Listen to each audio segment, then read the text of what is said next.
দাবিতে আয়োজিত বাংলাদেশ খেলাফত ছাত্র মজলিসের উদ্যোগে শিক্ষা সমাবেশে উপস্থিত স্নেহাস্পদ সভাপতি, উপস্থিত বাংলাদেশ খেলাফত মজলিস, যুব মজলিস ও ছাত্র মজলিস সহ বন্ধু প্রতিম অন্যান্য সংগঠনের কেন্দ্রীয় নেতৃবৃন্দ, শিক্ষা নির্দেশনার আলোকে পরিচালিত হবে। তিনি এদেশের আলেম সমাজের কাছ থেকে পরামর্শ গ্রহণ করবেন।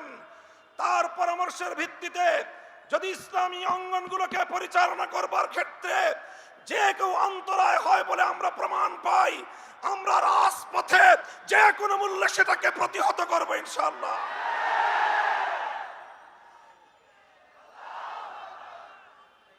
আমরা পরিষ্কার ভাষায় বলতে চাই, শিক্ষা ব্যবস্থায় ইসলামের বিরুদ্ধাচরণের অশুভ ধারা বন্ধ করতে হবে।